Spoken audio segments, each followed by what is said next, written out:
Oh,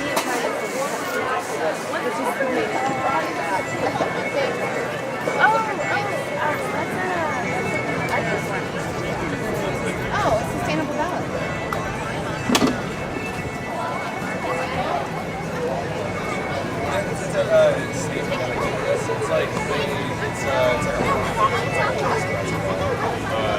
I don't know. I'm just supposed to go. And usually, for like, cause these was like our little idea, like, how does it work in a playground or something like that? So you go around, hang out, go to the food photos that are politically relevant, take a picture, post on Facebook, and then move on to the next one. All right. How many different animals live in the Amazon rainforest? Is it 100, 200, or 10 million? 10 million's right. Good job. Do you want a prize? All right.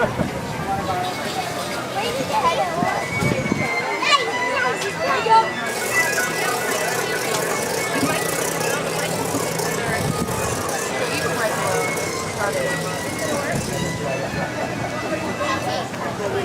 All right.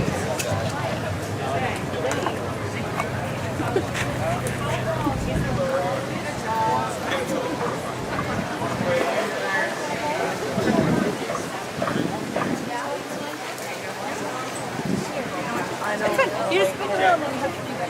So you're going to start by spinning this wheel.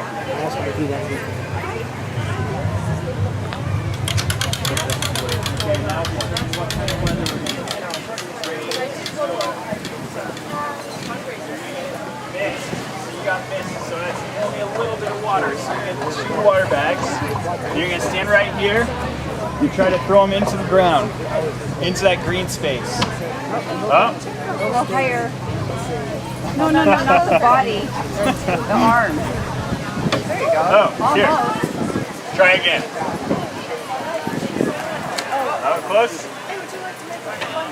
Oh, so close. You can get it. One more try. Okay. This must be the gambling section. The what? This is the gambling section. Everyone has a wheel of fortune. You want to play? You get a sucker.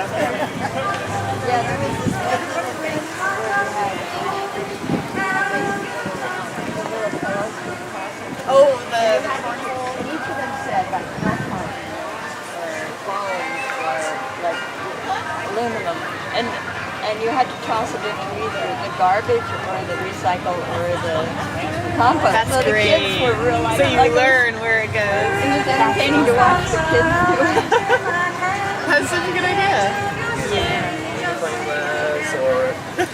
The wheel is We need farmer's box. Not only guys.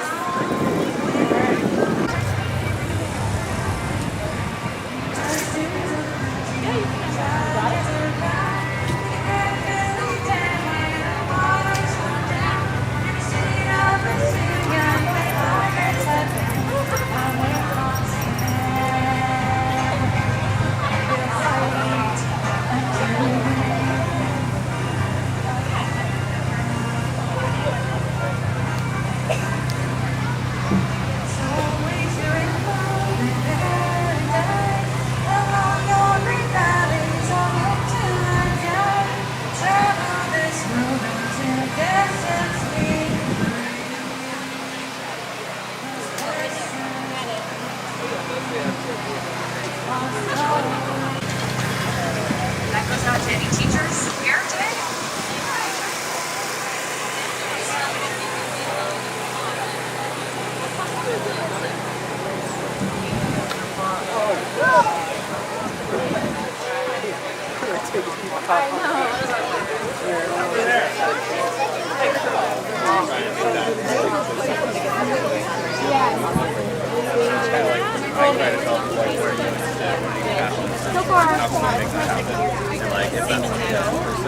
I just said, I knew you were both going to choose green.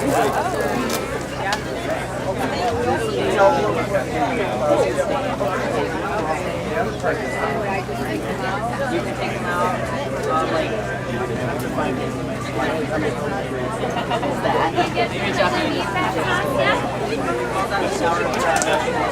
And back to like power help out with like maybe grant writing and stuff like that.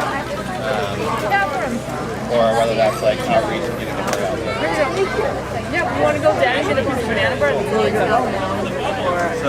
like I said, we're kind of a new organization as far as the nonprofit is concerned. We've been kind of advocating within these views since about 2005. Yeah, and kind of like that term, not the term, but basically the idea of Cascadia was actually coined by a professor from Seattle University in the 1970s named David Kowski. He's actually the one that created the flag.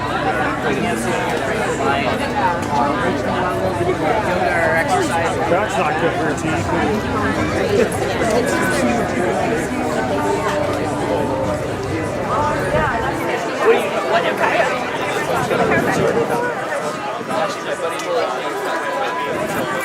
Hey, how's it going?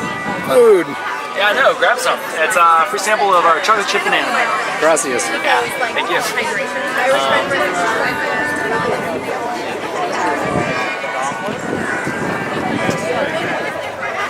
It's also good company. It's not just a thief, don't worry. Of course, yeah, have as many as you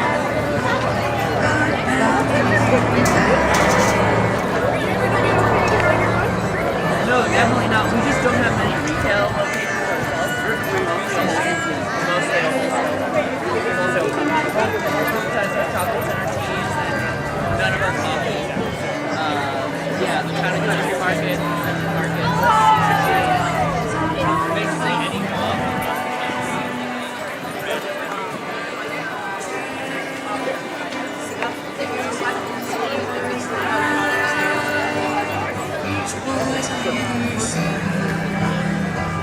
Say my name and don't forget what I still ain't got me yet. About to go, what I found and I can't get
Sustainable Ballard Festival today. We're Hot Cider, and Elise is going to sing a song. I'm going to be singing with her, but she's the lead on this one. It's a nice little tight harmony tune called Trouble Worries Me. We try to go to music camps like Voice Works and Fiddle Tunes up in Port Townsend. Anybody ever heard of those? They're great. They're really fun. Learn lots of great tunes. This one from Ferris Romero.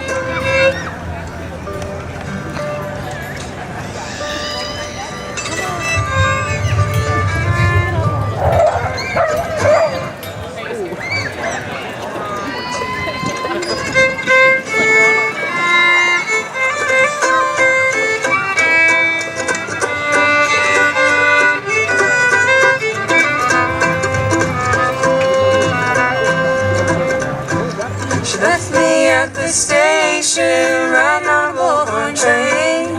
Told me she was leaving and never return again. I'm doggone worried, worried as I can be. Talking about your troubles, troubles worry me.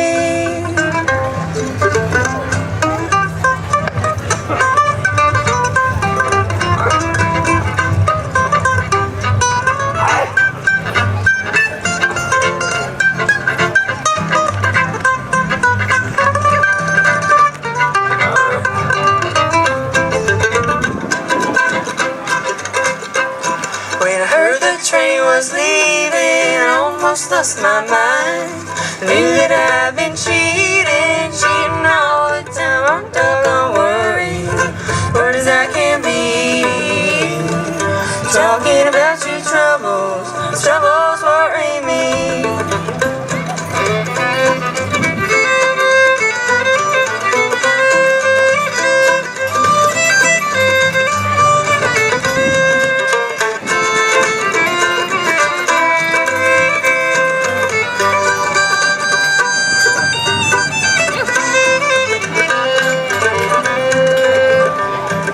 But now she's gone and left me wherever she may be, and I have always loved her. What can I say? I'm doggone worried, worried as I can be. Talking about your troubles worry me.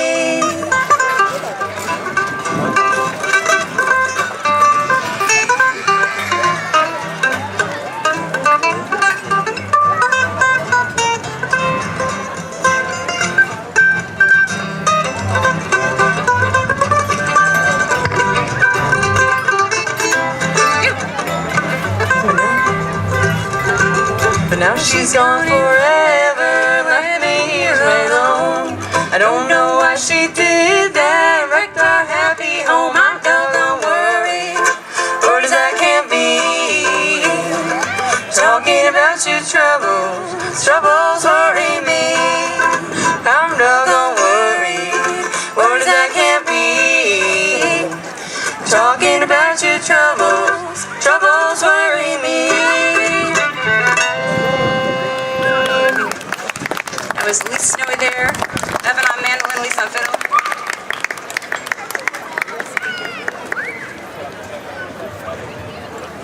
Next, we're gonna play some jigs.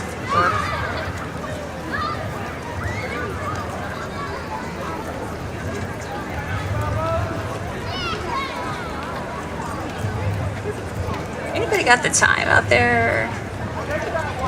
Just about 1. So I think the big hook comes at 1:15. A few more minutes.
if any of you have ever been to a dance, a contra dance or an old-time dance, but that would have been a set you could have heard at a contra dance.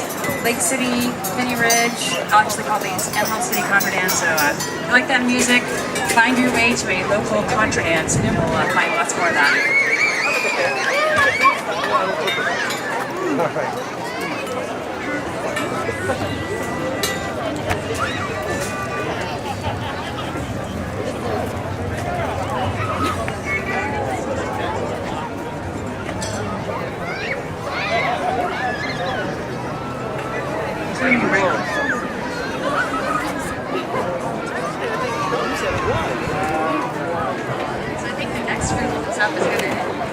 There's gonna be some dancing.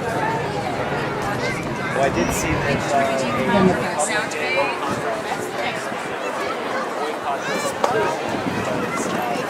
Yeah, I mean, definitely incentivizing solar makes more sense than incentivizing outdated technologies for sure. Yeah. So any questions on that? All right. Your sound area where it's almost on a certain here, you know, that could be an argument against solar power. Is there a way to store the energy so that it's available? Yes. So the questions about the cloudiness in our neighborhood or in our area. Yeah, electric vehicles are a good one. So we have there's two things. That's kind of a twofold answer, right? So we actually do get a lot more sun exposure here than we get credit for. The solar that I've been in the industry for 6 years, and every year the systems that we have in place are actually producing more energy each year that they're installed because we're actually getting more sun exposure each year. That's the current trend. But if we look at our annual sunlight, we get about 70% or so of the sun exposure that Los Angeles gets in a year. So the same solar panel in Seattle compared to Los Angeles would produce about 70% of that value. The other thing that we have with agreements with the local utilities is called net metering. And so if you produce more energy than you can use at one given time, that excess power will go back onto your local utility grid, follow the path of least resistance, and go to one of your neighbors' homes. There's a lot of investment right now in battery technology, so electric vehicles are a huge driver of this battery technology.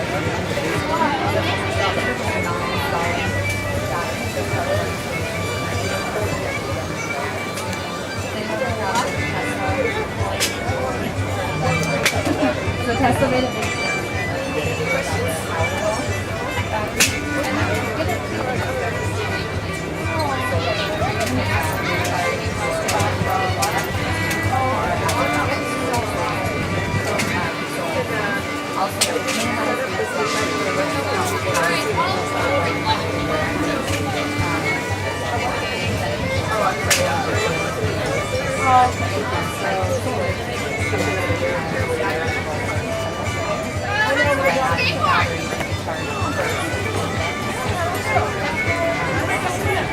Right.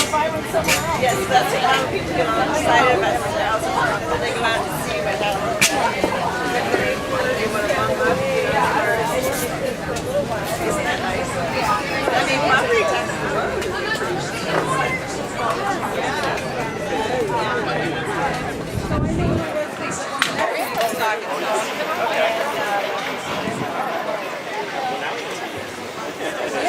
Tax credit, so the 30% tax credit, which is 30%. Exactly. I sat in the audience.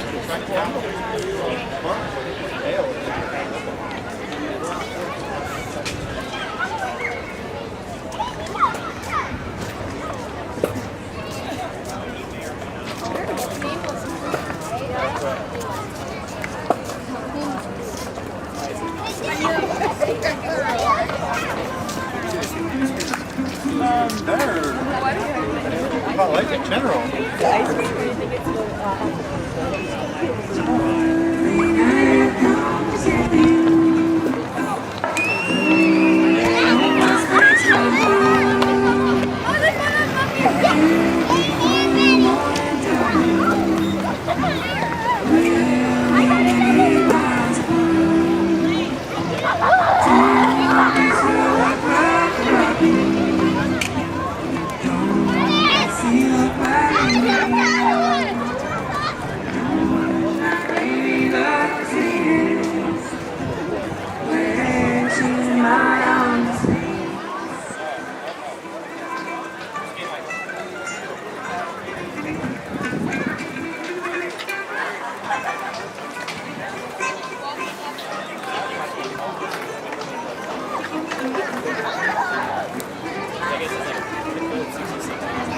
skate?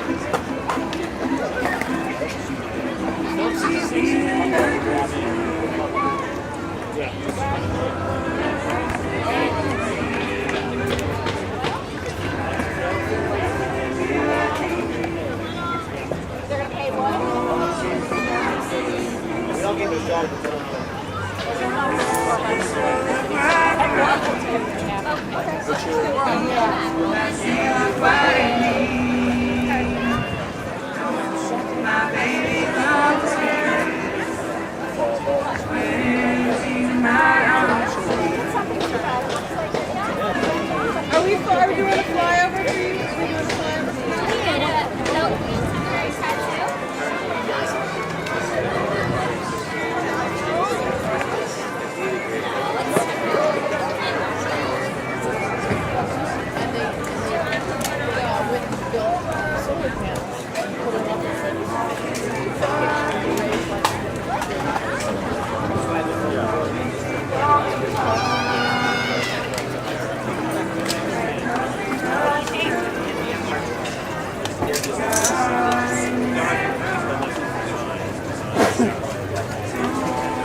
What do you think?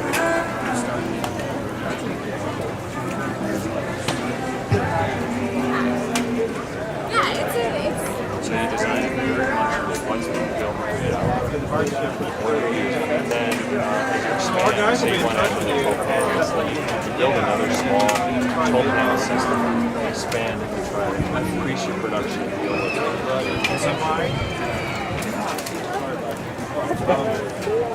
What's our backlog?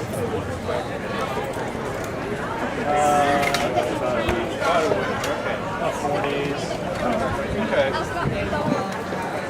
So anyway, within a week. All right, thanks for coming on.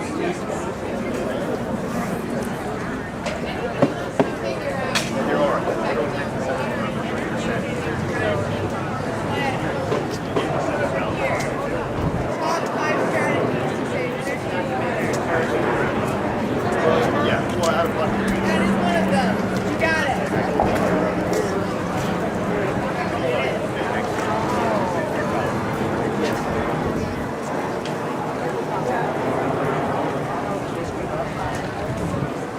Don't flush your toilet.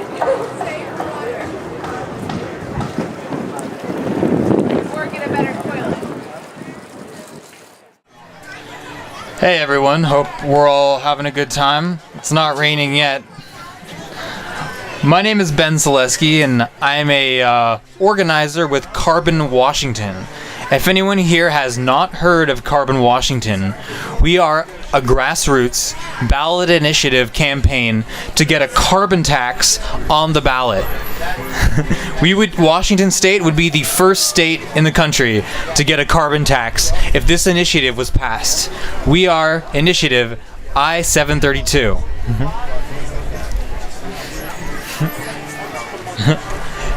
Yes, as you can see by my shirt, Initiative 732. So, 5 years ago, our next door neighbors up north, British Columbia, decided to enact a revenue-neutral carbon tax. So they taxed fossil fuels at around $25 per metric ton, and then they used that revenue to reduce their income taxes. And they even had an offset program for low-income families as well. And what emerged was quietly the most reduction policy in the United States. And so in the past 5 years, they've reduced their pollution, their fossil fuel, their carbon pollution, by around 17%, and their economy is currently outperforming Canada as a whole. And so we took this example as something that has worked in the real world and something that can work for Washington State. And so, lo and behold, this is what a revenue-neutral carbon tax would look like in Washington. We would tax fossil fuels at $25 per metric ton, and then we would use that revenue, so we'd use $1.7 billion of it, use the majority of that revenue to reduce the state sales tax. Because Washington State, in addition to being, heavily in the path of destructive human-caused climate change, also happens to have the most unfair and regressive tax system in the United States. 50 out of 50. In other words, the income groups who have the lowest income pay the highest percentage of their income on taxes.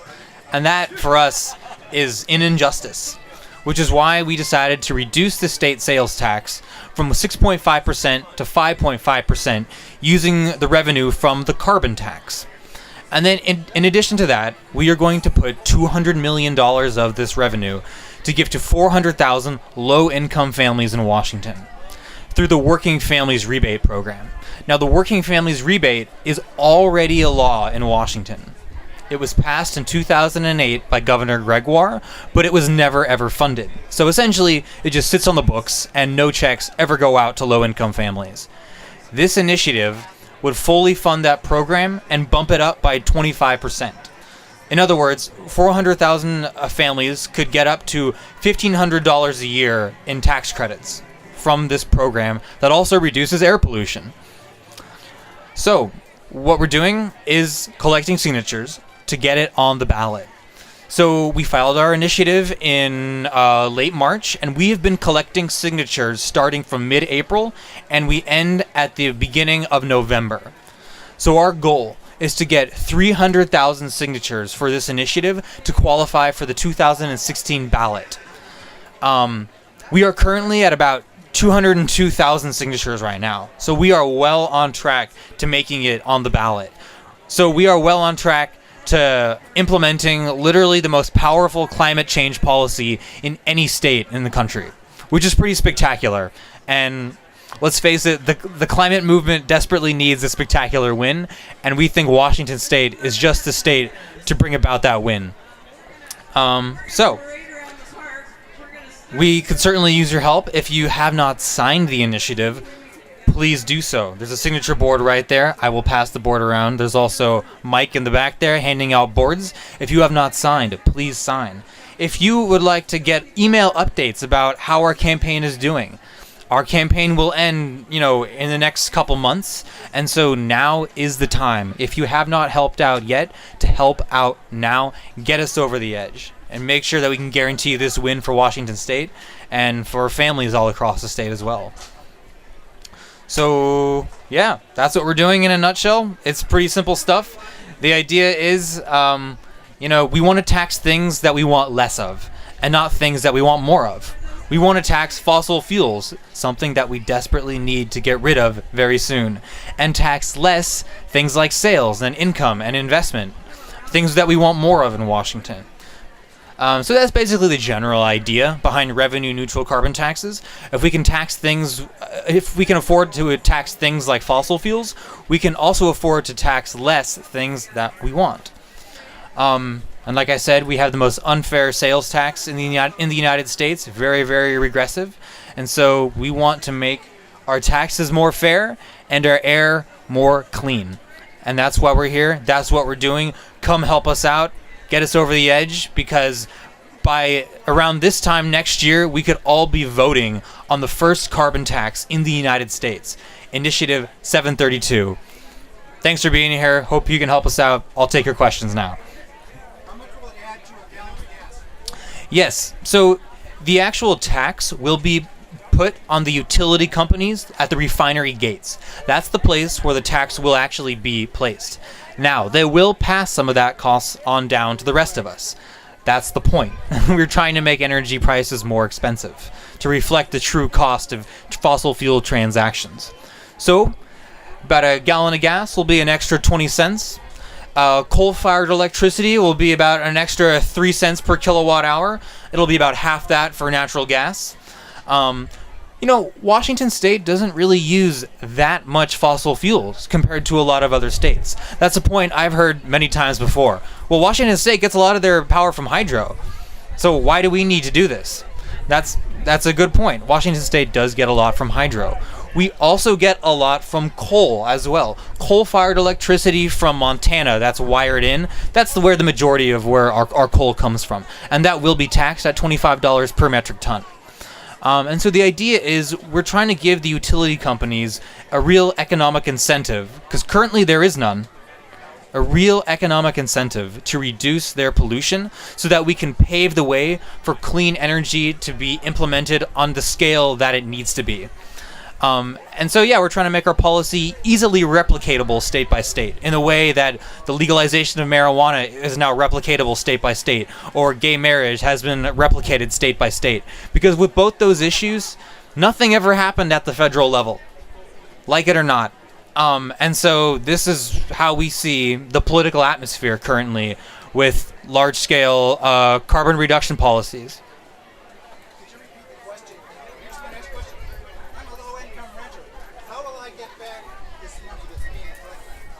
How will I get Yeah, so his question was, if you are a low-income renter, how will you be getting the money back from this?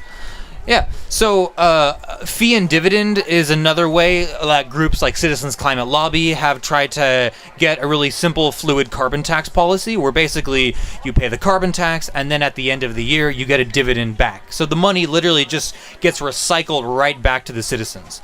And that's exactly what we're doing here. We're just using tax reductions as a way to sort of recycle money back. So the average family will save a couple $100s a year on the sales tax reduction. And so that's, so if you're curious to know how this carbon tax will affect you, we are being very transparent about it. Go to our website, CarbonWA.org, and we have a carbon tax calculator that was made by the Computer Sciences Division in the UW. You can actually type in your zip code, annual income, how much you drive, and it'll actually estimate and calculate how much you'll save on tax reductions and how much you'll spend on carbon taxes. So you can figure this out for yourself. Businesses can figure this out for themselves. How, if they're gonna, come out on top or come out just a little bit behind, and really give people a real incentive to just be even nominally more aggressive about reducing the amount of energy that they use. They'll save money every year doing it. And let me also remind people that businesses actually pay a third of the state sales tax. So if you're worried about how my small business is going to do with this carbon tax, very little small businesses are energy intensive, but they also pay a third of the sales tax. And so this will not only make sure that our economy doesn't get hurt, it'll actually make sure that we can actually get a leg up. Yes. Am I all involved in solar? No, we are not currently involved. We have had endorsements from many solar companies. Yeah, no, we're a small grassroots group of citizens and concerned people, and so we are spread a little thin, but, we will definitely make our way to that group. Yeah.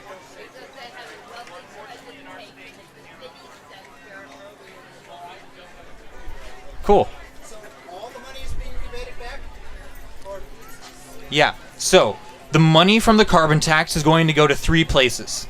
The first place, the main course, the vast majority of that revenue, $1.3 billion of the revenue, goes directly to reducing the sales tax from 6.5 to 5.5, the state sales tax. Other places they tack on a little bit more too. $200 million of that revenue, one of the side dishes of it, are going to eliminate the B&O taxes for large energy-intensive manufacturers. The idea is there's a lot of energy-intensive manufacturers in Washington State that have a lot of good-paying jobs for people, and we don't want to put them out of business. We don't want to put them at a disadvantage to compete against companies that would be competing with other manufacturers who don't have a carbon tax. So the idea is we're trying to give people an incentive to reduce their pollution. We're not trying to drive them out of business. We're not trying to drive them out of state. And then, like I mentioned before, $200 million of the revenue will go to fully fund the working families rebate, so that low-income families who are hurt the most by our incredibly regressive tax system will be helped out from this revenue. Because climate change is all about justice. And if justice is not the centerpiece in any climate legislation, then it's missed the point. So, please sign our initiative. Please sign up to help volunteer. We also have a student scholarship program. So if you know any young person, any student who really cares about this issue, who really wants to help get some experience in working with political campaigns or climate change legislation, and they want to earn a little bit of school scholarship, please let me know, and we can help you get set up with that. Really easy. This is our second to last month of this campaign. And so if you have not helped out now is the time to help out, because we are so close to literally making history here with this initiative, Initiative 732. And so we certainly need your help, and we can only do this together, and we're so close. So, yeah. Any other questions? Cool. All right. Check, check. Hi, we're here at Sustainable Ballard. I'm with a group called Fulcrum Community Radio, and we have got a license to build a brand new low-power FM radio station for North Seattle. Behind me is a map that shows where we're going to broadcast to. We'll reach Ballard, Fremont, the north slopes of Queen Anne, Magnolia, also Finney Ridge, Wallingford, Green Lake, Loyal Heights. Our signal might even go as far as Bainbridge Island. We will reach about 100,000 residents. We are interested in your ideas for community radio. We are hyper-local radio. We want local breweries, local artists, local writers, local musicians. We want the schools. We want students. We want drama. We want music from the schools. We expect to be on the air within a year. We just got our construction permit from the Federal Communications Commission, and we are building our working group. Our next big event is Sunday, October 18th, 7 p.m. at Brown Paper Tickets, located in Fremont. And we are hoping to recruit a lot of new people. We need technical support. We need programmers. We need fundraisers and membership developers. We need you. Look for us at fulcrumcc.org, and we're also on Facebook. We will be broadcasting at 107.3 soon. Can you tell us where the transmitter's going to be, how much power it's going to have, and so on? Our transmitter will be located on top of the Norse Home on Finney Ridge, and we do not have a studio location yet, but really we've reached the point with internet technology where anybody with a laptop computer can make programming and upload it to our site. We will be broadcasting with about the same power as a light bulb in your bathroom, but believe it or not, that'll reach 100,000 people in North Seattle, including you. Hey, can you tell me about if there are going to be any areas where it won't be covered, will be blocked by hills? It's really quite hard to predict exactly where our signal will be heard. FM is pretty much line of sight, and in this engineering phase we're going to get up and running, and we're going to literally drive around in a car and hear how our signal's working and if we need to tweak the antenna. Best guess is, according to the engineering software we've used, which is a reasonable predictor, that area behind me on the map.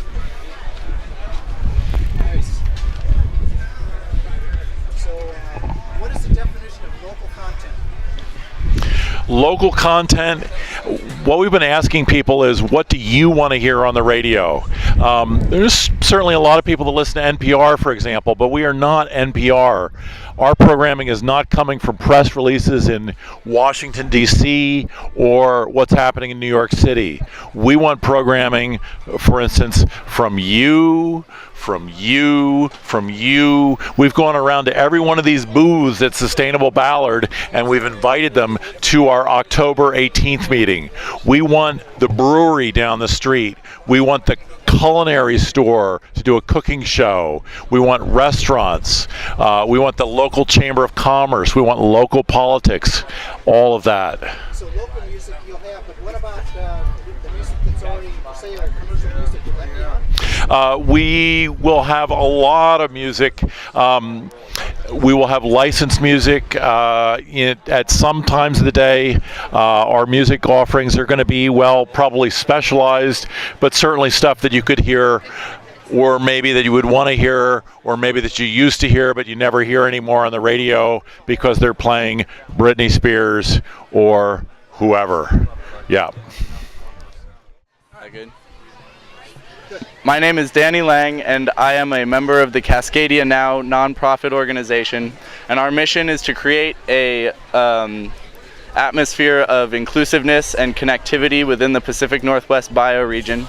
And we are here today in Ballard at the Sustainability Fair, doing a tabling event, distributing merchandise, and explaining Cascadia to people.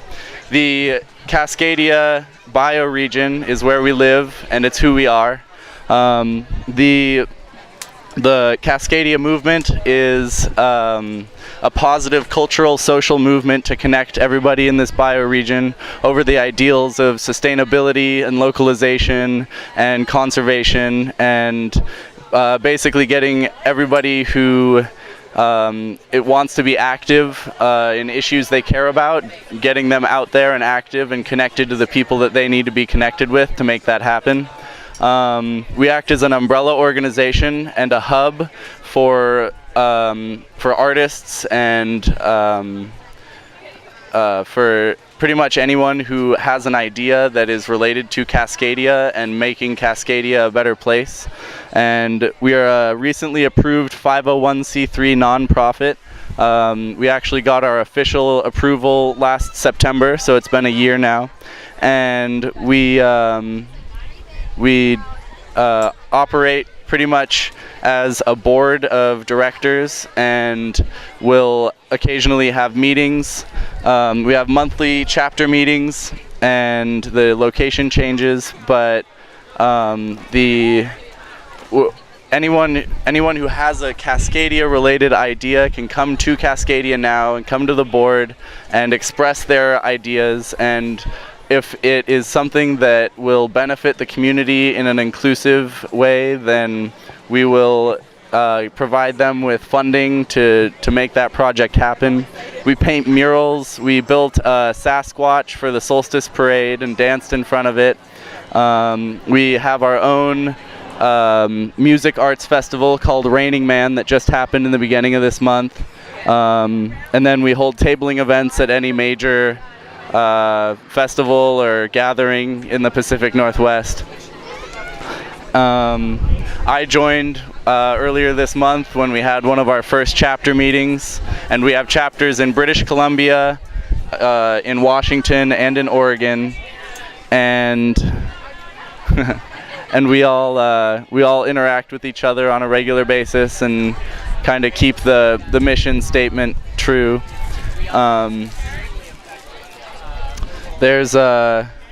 You can go to cascadianow.org and read anything you want about it, and get on our mailing list, and we have a Facebook page, and just follow us and join us.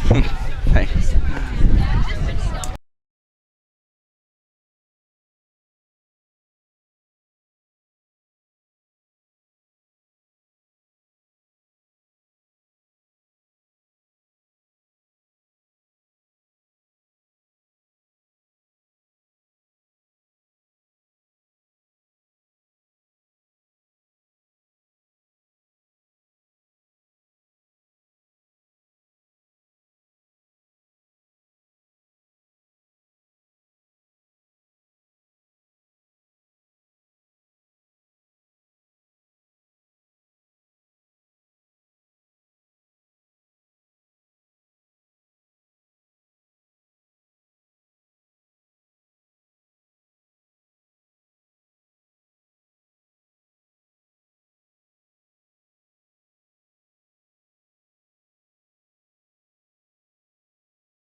You're shooting B-roll. Yeah, I am.